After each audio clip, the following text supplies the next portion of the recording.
Hello, everybody. Thank you so much for joining us today. We are honored to be sitting down with Charles Hoskinson, the founder of the Bitcoin Education Project. Thank you so much, Charles, for joining us today. Justin, it's so good to see you. I think we've known each other now for 8, 9 years. It's been a long and crazy ride, this industry. I've learned so much about not only technology, but human nature and so much more. So I guess I'm curious, on that note, I'm curious, what have you learned throughout your career in the cryptocurrency industry, not only about this technology that is literally changing the world in front of our eyes, but about the world in general through the lens of crypto and blockchain? Yeah, and actually, I really appreciate you're one of the few people in this space that knows me so long that you can start with that moniker of the Bitcoin Education Project. When I created it, the whole idea was let's just get a bunch of people together, let's create a bunch of cool content, and talk about what this Bitcoin thing, cryptocurrencies are going to do for the entire world and where it's going to take us. And I met Andreas Antonopoulos and Roger Ver and all these other guys. And at the time, it's like nobody took us seriously, no one cared, no one had an ego. And what was so incredible is that now more than 8 years later, we now see the industry at $1 trillion valuation. By the way, when I did my first lecture, I had a PowerPoint like, where could Bitcoin go? And I thought $10,000 Bitcoin was just an insanity. It's like, no, no, that's not going to happen. $1,000 maybe. 10,000. Whoa. But, $1 trillion was just an inconceivable milestone and an inconceivable setup. And some people, you talk about human nature, some people got huge egos and they went a little crazy. Other people stayed remarkably humble and super approachable and ever affable and so forth. And the other thing is that as people started adopting this technology, the demographics completely changed. I remember in the early days, it was just like crypto anarchy, libertarian people. And then somehow the business people showed up, and then the next wave of people, and then the next wave of people. And I don't recognize a lot of people at conferences anymore, which is actually why I hate going to them. The conferences used to be a lot smaller, a lot more intimate. You see the same people over and over again. And I'm still friends with Charlie Shrem and the rest of the gang, and I still talk to Roger and so forth. But now it's just massively different, and everything is different, and we have a very different culture. I noticed in 2017 I was on a meeting, and that's the moment I had an epiphany that wow, these people are so much different than the people who had been in the space since I had joined in the middle of 2012 when Trace Mayer, who I knew from precious metals, kind of shook me and said, if you don't pivot at least partially into Bitcoin now, you're going to regret it. Could you speak a little bit more to the evolution of the cryptocurrency culture and how it is connected with the ideological origins of Bitcoin, if you will? That's something that I am interested in. I think that if you go back, if one went back and read Bitcoin talk from 2010 to 2011, 2009 to 2011, which is where you and I believe, actually first communicated, Hmm. you would get a distinct impression about that libertarian foundation that fed Bitcoin. I'm curious, could you kind of speak to that and its evolution over the years? That's a great question. You know, Abraham Lincoln used to say, if you ever want to know a person's character, give them power. And that's exactly what happened in the culture of the cryptocurrency space. A lot of people got fabulously wealthy in a very short period of time. And that was a double-edged sword. On one hand, it gave wealth to people with very unorthodox ideas, and that allows you to go and play experiments. It's like, get people who love keto, give them billions of dollars, and they'll suddenly start investing lots of money into keto research or whatever. So it's an unorthodox way of looking at monetary policy, society, these types of things, and it gives them the ability to go and pursue those ends. On the other hand, they think because they got fabulously wealthy that every idea they had is right, and it self reinforces the worst aspects of themselves. And I've seen a lot of that in this industry, and unfortunately, it's taken it in very unproductive places. The other thing is that there's an imitation effect. And so all these people got fabulously wealthy. So all these other people want to join the industry and get fabulously wealthy. So you get a Me Too effect, and all these people come in are fair weather. They don't care at all about the philosophy or the principles. It's just when moon, when are we going to get rich? When are we going to get rich? And you see so much of that over the last few years. And then they think you're a god if they make a 10x, and the minute that it falls 10%, you're the worst human being in the world. And it's a crazy dynamic, and it's not very healthy. And then you have governments that come in, and they're just trying to figure out what to do here. On one hand, they say, wow, this is an incredible innovation tool. On the other hand, we don't know how to control it. So what does that mean? Does this mean the end of us? Does this mean that we're going to somehow be part of it and it's another service provider?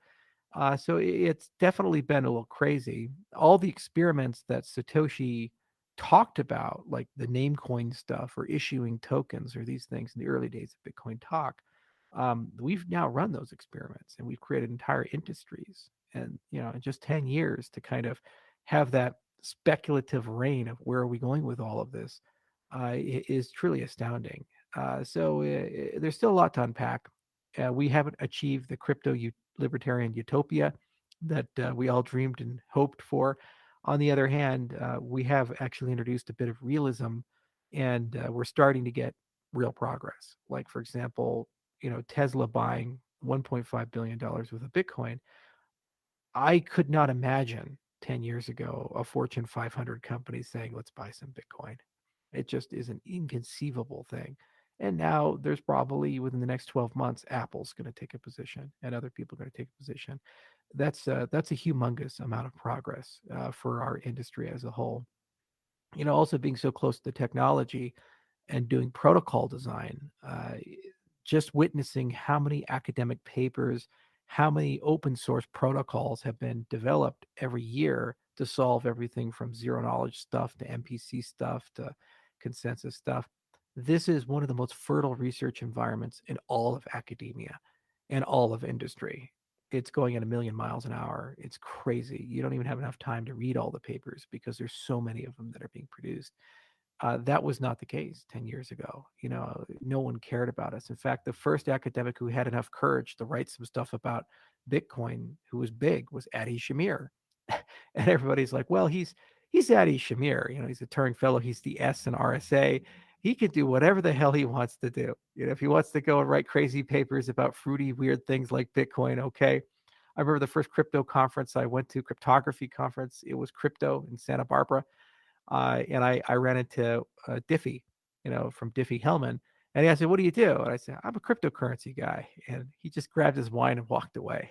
I was like, whoa, this is crazy. Now, like everybody has a crypto paper. Dan Bonet is writing, John Katz is writing, and so forth. And it's vogue.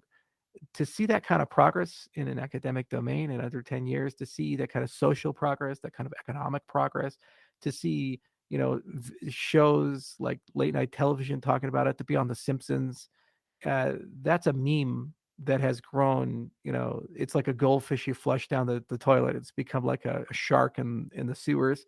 It's really incredible to see that, and I didn't expect that. I was just thinking today, I've been working in cafes on crypto and Bitcoin since 2012. And this week, I've realized I'm looking around at some of the other computers, and I'm not the only one working on crypto and blockchain. And it is a little frightening, I suppose, but it is also the reality Right. that that in the last week, I've seen multiple people on computers working on crypto or blockchain stuff, or at least perusing the industry. From a technical perspective, Charles, what have we learned about this technology since Satoshi released the white paper in 2008? Well, we've learned that it doesn't scale. We learned that it's horrendously expensive. We learned that you can use more energy than countries with it. And we've also learned that it's here to stay and it's going to change the world. And so, really, it's not about whether the first generation of the technology was a good idea or bad idea. I was like, the steam engine was a miracle of an idea, and it launched the Industrial Revolution. But no one has steam engines in their car.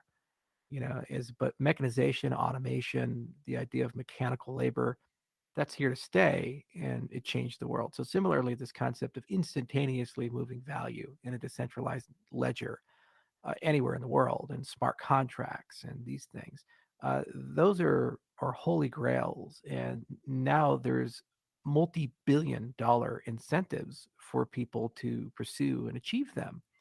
I think to myself, I have amassed a colossal fortune being in this industry that's here to stay. and I'm 33 years old and I'm just getting started, probably the world's first trillionaire is going to come from our industry if this keeps up. So, given that that economic pot is in place, uh, the amount of collective brain power that's going into our industry is more than any other in my lifetime. Perhaps only challenged right now by coronavirus, but that's a temporary thing. This is here to stay, and you're going to see more and more, which means that the technology is going to advance rapidly. It means the applications are going to advance rapidly. The hardware is going to advance rapidly. Fortune 500 companies are going to come and start building things in the industry. We're just about to pop, and eventually governments are going to be run with this as their back end, as opposed to bespoke institutions, especially smaller ones. And that's all coming in 5 to 10 years. Yeah, especially as Wall Street and Fortune 500 companies invest into Bitcoin. I used to not know what to say when people would say, "Wow, you've been in the space so long." But now I say, "Well, you were in 2017, then you're an OG too." When it comes to Bitcoin, I see it as having benefited and that it will continue to benefit from first mover advantage as digital gold. Of course, in calling it digital gold, we accept that it perhaps failed in its mission statement of becoming an electronic peer to peer cash. But I believe that the nature of Bitcoin is such that it will benefit perhaps forever, barring some perfect storm of catastrophes from that first mover advantage. I'm less convinced that certain smart contracting platforms will benefit from that first mover advantage. For one, I believe that it's hypersensitive for those projects that will seek to build on blockchain technology and that they will scrutinize the technology, and without variables being known, they may research a bit deeper and find that, well, a particular smart contracting platform, even if it is newer, works better for our use case. Do you agree with the hypothesis that Bitcoin will benefit from first mover um, status, whereas certain smart contracting platforms may not? Well, I think the first mover advantage of Bitcoin is a mirage because I've been in the technology business and for a long time and read all the books of the people who are in the technology business for much longer than me. And you get too comfortable with this idea that things stay the same until they don't. Like Microsoft is probably the greatest living example of that in our lifetime. They had 3 billion customers. Windows had 99% of the application space and a gargantuan patent portfolio, government relationships. And it was just like inconceivable that within 10 years that monopoly would not only be challenged, but it's inevitable that it dies. And technology does that again and again, whether it be AOL or Windows or and these cell phones could be usurped by some other emergent technology, perhaps augmented reality glasses. Who the hell knows? Neuralink is going to be a big deal at some point. So the arc of technology, the only constant is change.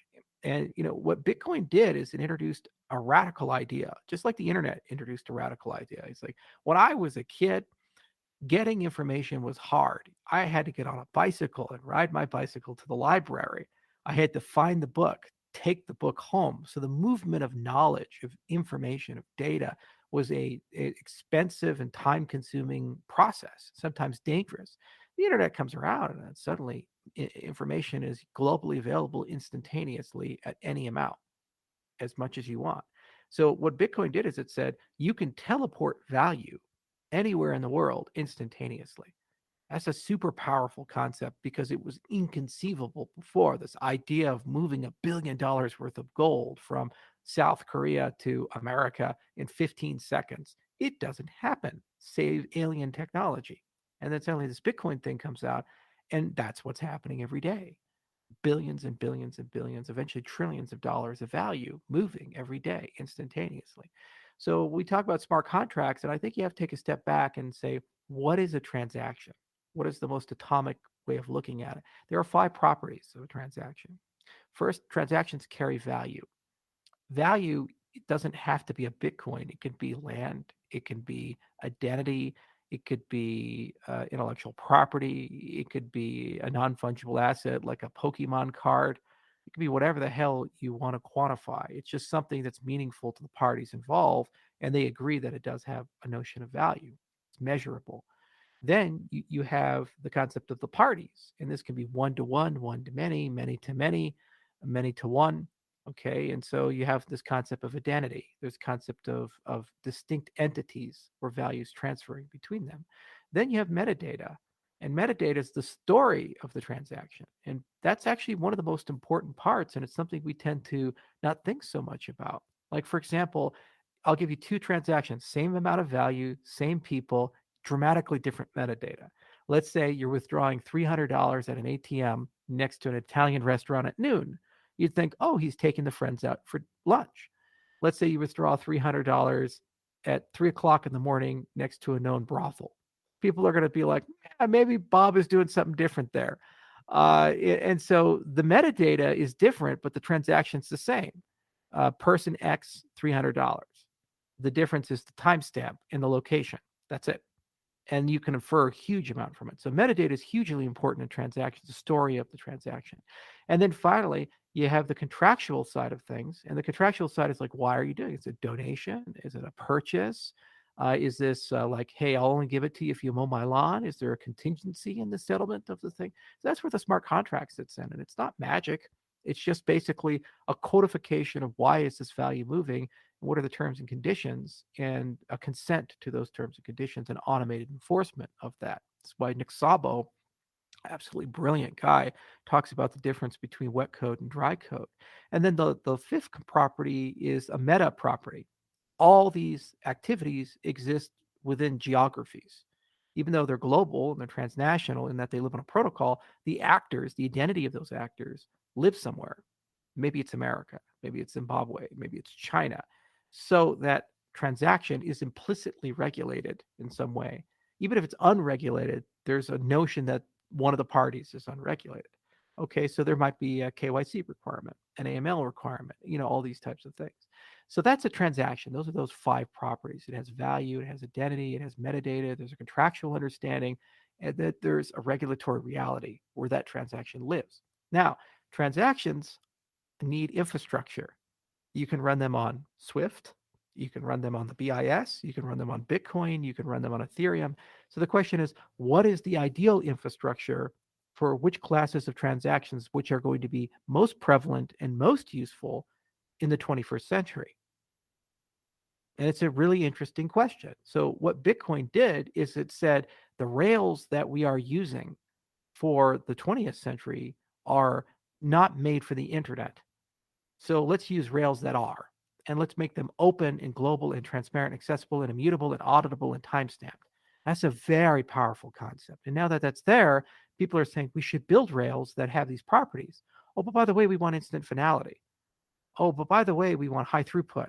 Oh, by the way, maybe we don't want universal immutability. Maybe there's a case that certain times we're going to prune things out. Or maybe we want more privacy than what pseudonymity offers. Like that's what Zcash is pursuing and so forth. Okay, so there's definitely different domains there. So it's less about one system to control them all. And to me, it's much more important to talk about the ecosystem, the internet of blockchains. How are all these different systems going to work together? And how do you move value, transactions, information, people amongst all of these systems? Now, smart contracts, I think, are probably the most misunderstood and overhyped thing in our industry. First, they're not artificially intelligent, and they don't magically make things smart, and they don't magically improve security or any of these things. They're just an automation of terms and conditions, and they're totally dependent on semantical correctness, which is something we as humans are super bad at. Contractual relationships almost always have ambiguity. Like you have a force majeure clause. Is what's going on in Texas considered to be a force majeure event? Some people would consider yes or no. Is it so explicit that you can absolutely, in every court of law and every decision, come to that understanding? No. Okay, so there you have ambiguity. Now, how the hell does a machine sort that out? It doesn't. So usually what you do is you say, well, in that case, Bob will decide. So you're no longer smart and automated. You have to go from dry to wet, and you actually have to have human judgment involved in these types of things. So, for Bitcoin to be useful, it has to decide what it wants to be, and it has to decide for a transaction what type of transactions does it want to be the rails for. Just being digital gold and a deflationary store of value alone makes it worth $1 trillion because people will hold it. And that's good.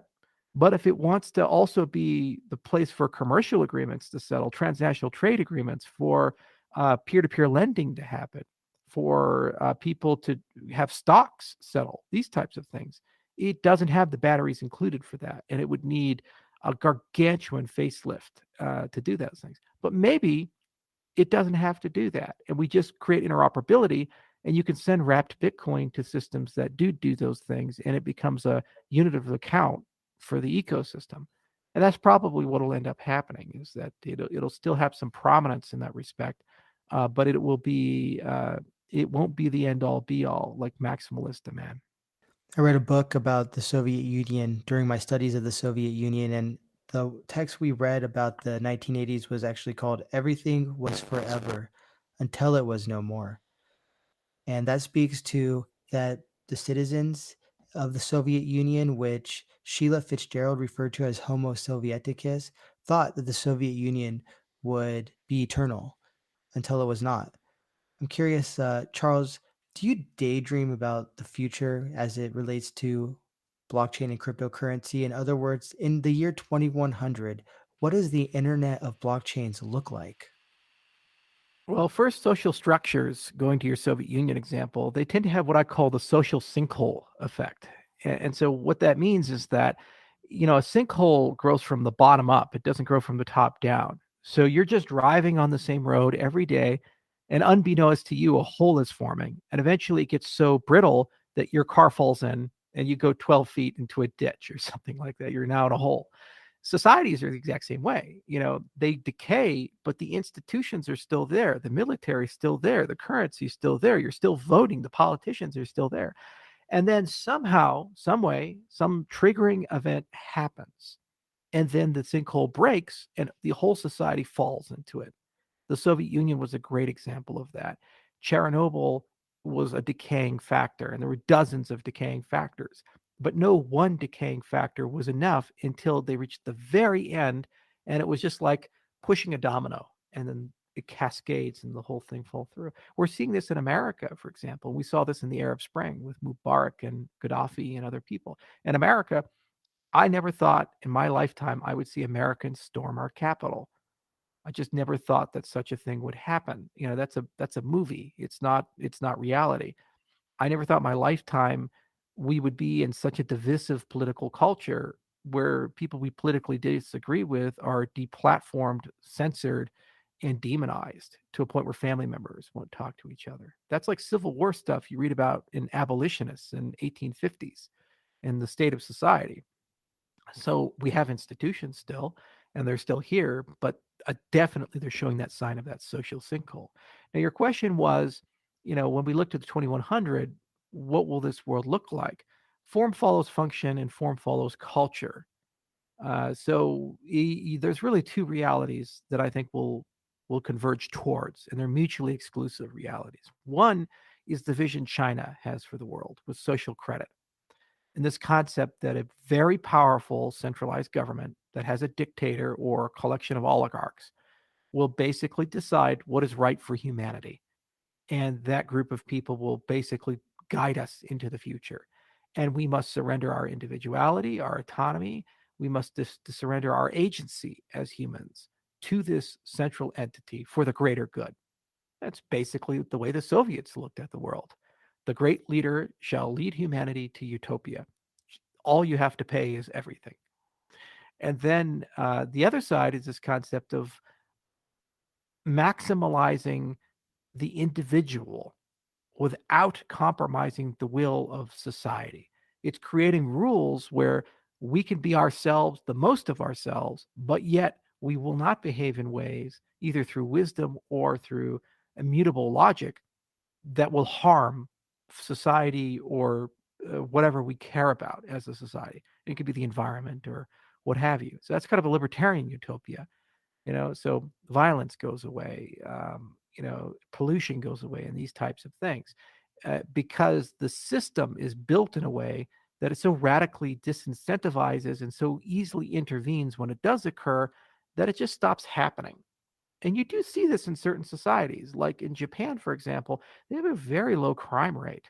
And most people just do the right thing. Like they'll just always return their shopping cart because there's a social fabric there that kind of pushes them in that particular direction. And it's inconceivable not to do such things. So social systems, algorithmic or otherwise, if they're designed correctly, can compel behavior without force or without a powerful centralized government. So the question is, maybe these protocols can have a big impact on it. And also, I think they create an expectation of things. The minute you sign the Magna Carta, you have an expectation of certain rights, even under a dictatorship. So the minute that you have the ability to have transparent money, transparent voting, minute you have the ability to have transparency in the use of funds, you start expecting that. And if it's absent, you think it's a human rights violation. It wasn't too long ago that people thought other people were property, and that was socially acceptable. And for most of human reality, that was socially acceptable. Slavery has existed for thousands of years. Then, the minute that we got rid of it as a society, now we realize, in hindsight, it was one of the most abhorrent of all human practices. So, similarly, when we look to 2100, there's going to be a deep reflection on the things we take for granted today and a realization that many of the social norms and customs we have today are deeply unethical and deeply reprehensible. Now, some people, like Yuval Harari, for example, he wrote a great book called Homo Deus. He's a vegan. Why? Because he says, hang on a second here. We treat animals just like people treated slaves. And if AI becomes superhuman, then wouldn't AI learn from us and realize that we're now to what a human is to a cow and AI is to a human? And if we say it's ethical for us to treat cows this way, why can't an AI treat us the way we treat cows? So we have to kind of lead by example and so forth. So that kind of transcendent ethic is definitely something to think about. Like, what happens when we're no longer the most intelligent creature on Earth? uh, that's a problem because historically you get eradicated, or basically you become the minority population, and you get severely restricted, as we've done with all the other creatures that are less intelligent than us. And it's not clear to me what's going to occur. It's not clear to me if the Chinese way of thinking is going to win out, this concept of social credit. And I just use Chinese because they happen to be the dominant force, and they're the ones with the big economy and the big military and pushing this philosophy and indoctrinating it in their debt diplomacy in Africa and other places. But maybe Russia will rise and carry that same philosophy. Who the hell knows? Or if this crypto libertarian ideology will win out and we develop a higher wisdom and a higher ethic. The other thing I don't know is, will we start making decisions based on a long time horizon, or will we continue having a short time horizon? There was this concept that the Iroquois had of 7 generations, where I always ask, the decision we're about to make, what will this do to a people 7 generations from now? It was inculcated into their decision-making process. And so similarly, when we look to, what are we going to do? I think you're actually asking a very good question of, what should the world look like in 2100? We'll probably all be dead or incredibly old. So we're not making decisions for ourselves. We're planting trees which shade we won't know. And so when you start making decisions like that, then you start divorcing whether, am I going to get rich or get laid, or is this good for me? You're now thinking in a more custodial role of what is best for the human race, what is best for the planet, what is best for society, and so forth. And then once you've converged to that, it's less of a question of vision, it's more of a question of execution. And what things must we invest in and do collectively to build our way there? When I lived in Japan, I remember being in Osaka. I was talking to a rail worker who worked on the Shinkansen train, and he told me his great grandfather was making trains and building railroad tracks. His grandfather was a train man. His father's a train man, and he'd been working on trains for 20 years, and his kids are just about getting old enough to get hired. And the Japanese railroad companies had plans for railways going into 2055. It's just like unimaginable, that far out, like 40 years in the future, we're going to be doing stuff, and that's just like expected. We don't have that mentality in the American culture. And that's one thing that, has to be deeply contemplated, and blockchain will reflect that. It'll either be a dystopian tool to dominate and control, or it'll be a liberating tool, and it is completely dependent upon what happens after the sinkhole collapses and we rebuild everything. The potential for blockchain as a dystopian tool really came into view over time. Mm-hmm. I came to this industry from an interest in economics, but before that, an interest in history. And lately, I've been reading about the 14th century, which was the year in which the Black Plague ravaged the world. Particularly reading about it in the European context, and it's interesting the parallels between then and now. For instance, a quote was that it was a time when there was no joy at weddings, and there was no mourning at funerals, or there was no friendships at weddings and no mourning Right. at funerals. When it comes to the longer time horizons, there are cultures and groups who do think on longer time horizons. And I think it's also something that could be educated quite quickly into a culture. I don't think this is something that would take generations to promote. We could, I think, quite quickly start helping people imagine the impact that this flashpoint of history that we're experiencing right now, the impact it can have for decades and centuries even to come. I'm curious a little more about the dichotomy between blockchain as a tool for a future dystopia or a utopia, particularly perhaps in the context of a renaissance and a dark age. We have Max Kaiser and Stacy Herbert discussing quite openly this notion of a Renaissance 2.0 Mm-hmm.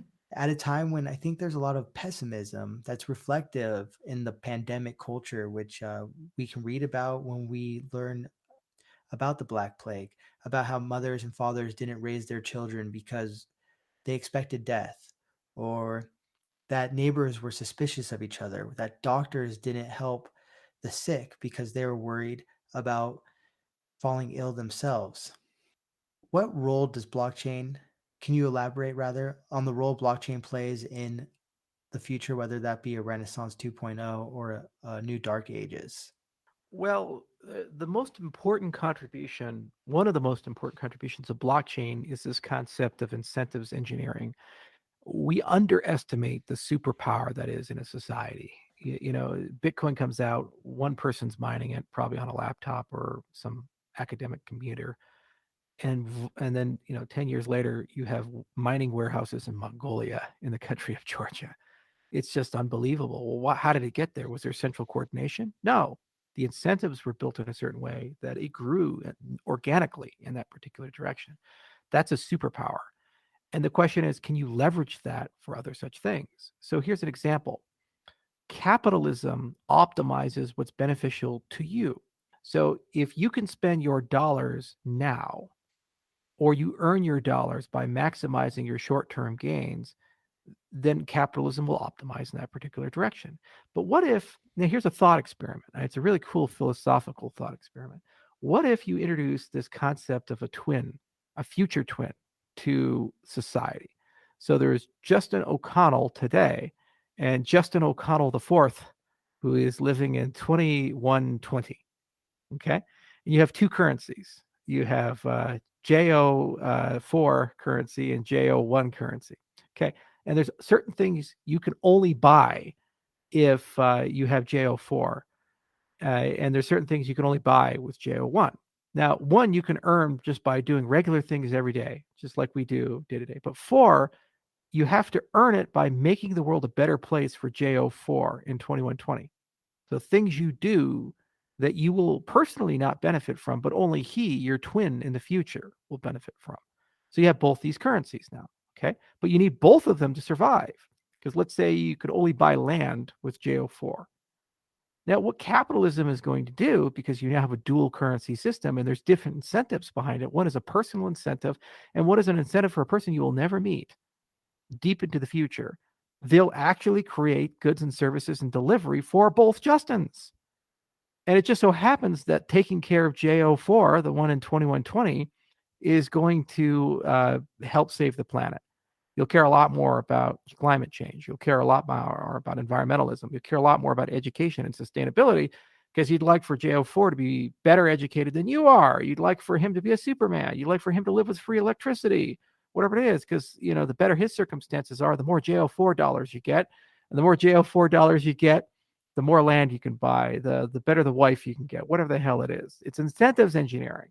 So you ask blockchain, well, what does that mean? You can create consistency and rules across cultures and across governments. So instead of just running this experiment in one little group in one little area, you create global currencies for this. JO4 doesn't have to be connected to a nation state. It could be a global currency. That's basically what a blockchain can sort all out and create the rules for these systems. It sets up the game for these systems.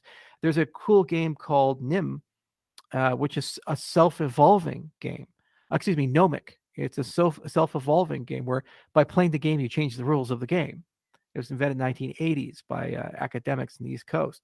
So that's what a blockchain basically can do. It can set the initial conditions of a game that's self-evolving, and that game can be an incentives game that has a goal, and in this particular case, a long time horizon in the way we make decisions, the way we do things. If we have that viewpoint, then I don't think we have much of a utopia dystopia conversation. Dystopias come about to resolve the fears of today and the fears of an even worse future.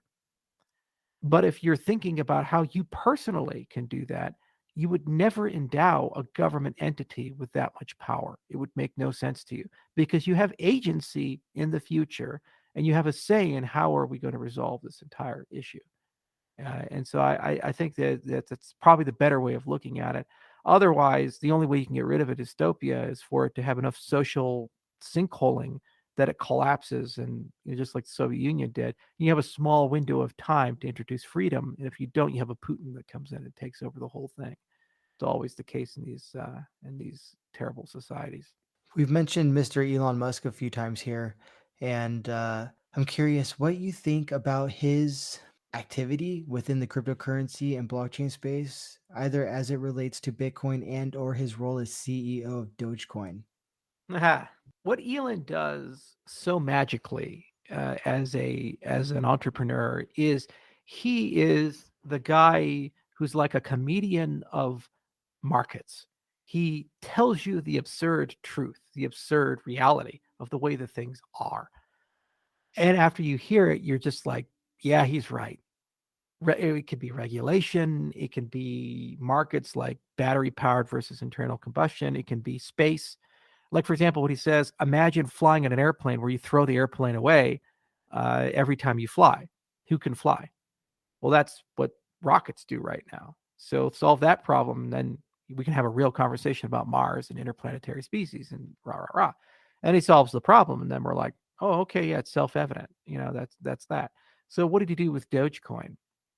He proved two things at the same time. One, uh, he proved that our industry is highly malleable to the whims and wills of retail, so you can manipulate prices in the short term. Second, he proved that there's an army of people who are completely willing to jump into the cryptocurrency space and just drink from those waters and live in those waters above and beyond traditional stocks and bonds and other assets. So what he's doing is giving us a glimpse into the future and saying the people who will be in control, the people who have all the money in 30 years, this is who they are.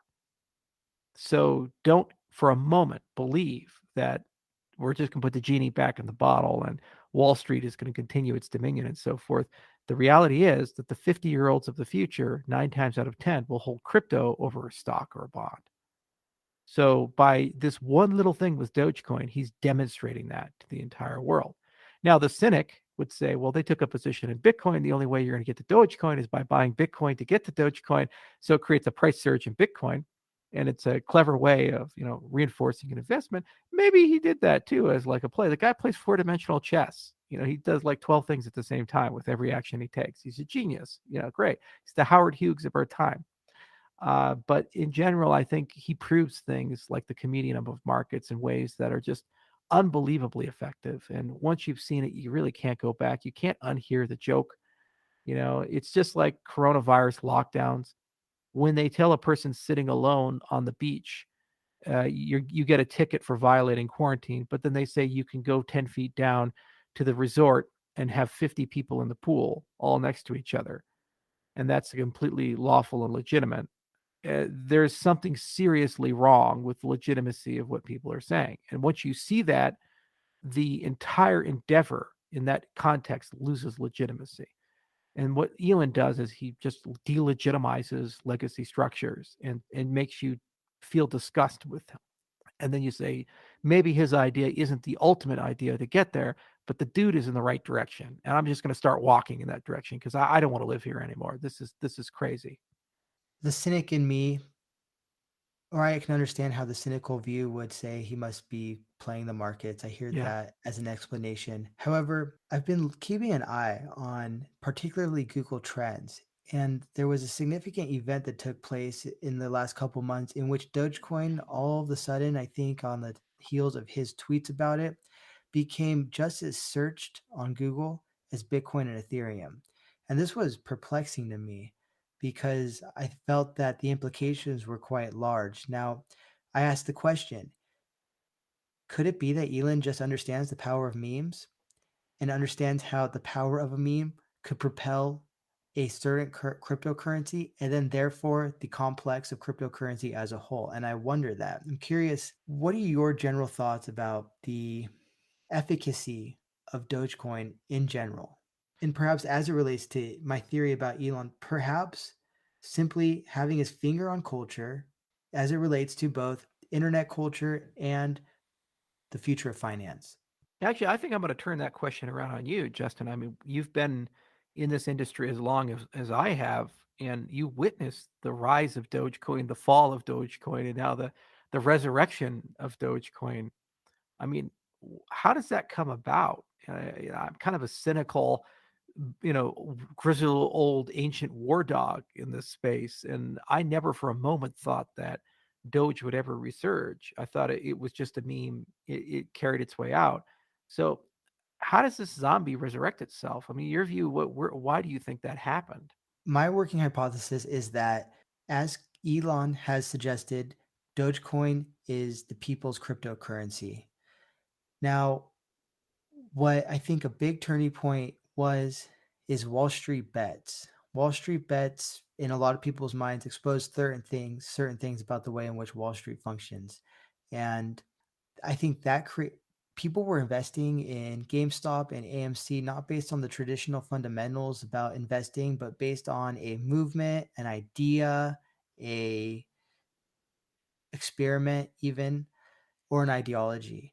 And it got me to thinking that if people are going to invest in GameStop and AMC because of a Reddit group decided to create a short squeeze and succeed, that perhaps the same could be said for a cryptocurrency. The same phenomenon could happen in cryptocurrency.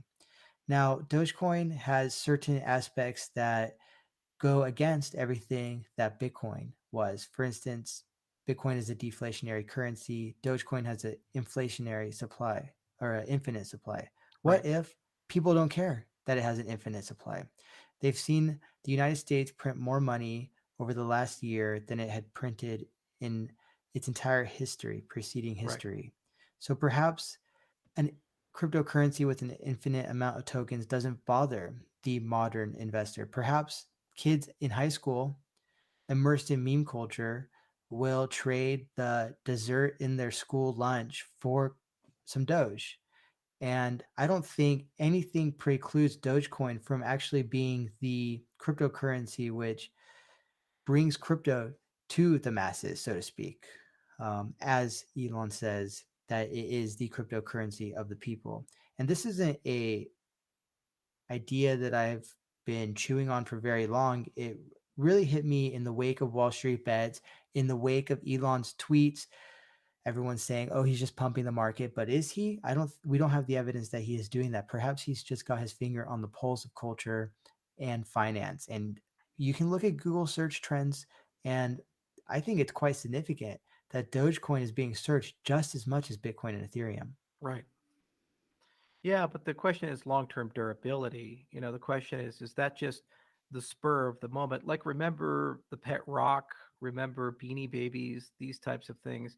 Beanie Babies got so crazy. I mean, like, people were on the fucking street side selling them everywhere you go, and people were like buying them for crazy amounts of money. And like, what's the market for Beanie Babies now? Is Doge going to suffer the same thing? What's the staying power? The power of Bitcoin is it is an ideology as much as it is a currency. And you're not just buying the unit, it seduces you like the ring of power, and it converts you eventually into an evangelist and a maximalist. I've been out of the Bitcoin space and I do altcoins for a long time, but I still hold a lot of Bitcoin. I still have like a soft feeling for Bitcoin. I might go and be a Bitcoin core developer again because we actually have the money to do something. And it'd be fun to create a Bitcoin client. There's no economic reason to do it. There's just a love of where that started and a love of the initial philosophy that got it moving. These kids who are buying Dogecoin, are they buying Dogecoin because there's something about Doge that emotionally, intellectually, religiously, philosophically connects to them so significantly that they will never part with it, or they will evangelize it? Or are they buying it to be contrarian to the entire ecosystem, to like show the madness of it? It's almost like an Albert Camus with the story of Sisyphus, the absurdism of the markets. And I don't know. I mean, to your point, Dogecoin has a terrible monetary policy, absolutely terrible. It has no development team. Even the core developer created it, abandoned the project. There's no fundamentals about Doge. Now, that said, success could become success. If Dogecoin hits the dollar and it still has an absence of leadership, it would be crazy for me not to go and become a core developer, put a treasury system into Dogecoin and maintain it. It'd be very profitable and a lot of fun. And I'm sure we could build a beautiful roadmap for it as the meme coin of meme coins. Why not? But, is it going to get to a point where it can get to that level and have that kind of staying power and durability? I don't know. I don't understand how these kids work. I'm 33 now, and I see these kids on TikTok and Snapchat and these other platforms, and it's like an alien world to me. I can't connect to them at that level, and maybe because Elon has young kids, he has enough exposure that he can kind of, because he's so perceptive, he can kind of learn from them and that. But I don't. So I'm not in a position to really understand why these memes do what they do. I mean, my life's work, all the videos I've done, if you add up all the views of those videos, there's probably a dancing cat on TikTok that's had more views than all of my videos for the totality of my career in the cryptocurrency space. It's a very depressing thought. I'm with you on that. I suppose the philosophy of Dogecoin is that the financial system's a joke, and so here is our joke to counter that. Charles, could you tell us about everything that's going on at Cardano here in our last 4 or 5 minutes? Oh yeah. We just saved the Cardano stuff for 5 minutes. And actually, I appreciate that. I've talked about Cardano so much every day. It's nice to go off the reservation for a bit. I mean, Cardano's Cardano. We created it basically as a continuation of what Satoshi started and what we started with Ethereum, where we didn't want to give up anything. We like the timestamping, the immutability, the auditability. We like the smart contracts, but realistically speaking, if you want these systems to work for billions of people, you have to evolve. You have to do things differently. You need different rails. And so we went to the academy. We wrote tons of papers. We did a lot of great engineering work, and we've released it. And we've built a community that's growing rapidly. And every metric you can look at, from Reddit subscriptions to Telegram to tweets, to what people do when they get ADA, to what they're building, it shows our community is growing exponentially. And I think we have a very legitimate shot of getting nation states over the next 5 years to start building their infrastructure on Cardano, which is my personal goal and why I'm still in the space. Now, what's great is we fixed a lot of broken windows along the way, and we've left behind 95 papers for the entire cryptocurrency space to use. They're royalty-free, patent-free, open source, a million lines of code for people to look at and play around with and learn from. And we've done a lot of things that I actually believe are tremendously beneficial to Bitcoin. For example, if you ever did want to put smart contracts on Bitcoin, to do that safely, you need a slightly different accounting model. And what we did is we developed something called extended UTXO. Bitcoin uses UTXO. So it does everything that probably Satoshi would have done if he was a programming language expert. And you can now get these beautiful smart contracts, but they're Bitcoin-like transactions. Little stuff like that we invented for Cardano, which are just a continuation of the amazing achievements that Bitcoin had, that suddenly add so much more power and dynamicism to the space without radical things like what Ethereum is trying to do with F2, which is just too much too soon. and also too radical of a departure, in my view, from where we started. So that's Cardano, and it's here. And if people are interested, go to cardano.org or my website iohk.io, and there's millions of things to say and thousands of interviews. But I'd say succinctly, the best part of Cardano is our community because we have amazing people there, and they're very smart, they're very bright, and they really do want to change the world. They're committed to that, and it means a lot to them, and they push in that particular direction. What does Cardano look like in the year 2100? Best case scenario. If we get it done correctly, I think Cardano will be a financial operating system for the world at the scale of the internet, and it's going to run dozens or hundreds of countries' backends, and all your voting, your property, your identity will be managed by that protocol. That's my goal, and if we could do that, I'll die happy because everybody's going to live in a much more fair world, and there's consistency and rule of law, and we'll be a lot closer to that crypto libertarian utopia than we are to that crypto authoritarian dystopia that social credit's pushing on us. Thank you, Charles, for joining us. Thank you, everyone, also for listening. We've spoken with Charles Hoskinson today. He is not only the founder of the Bitcoin Education Project, but also Cardano. You can find their work at IOHK.io. Charles is on Twitter at IOHK_Charles. Thank you, everyone, for listening, and thank you, Charles, for joining us today. Justin, this was so much fun. Thank you so much. Good to see you again. Cheers. Pleasure's all ours.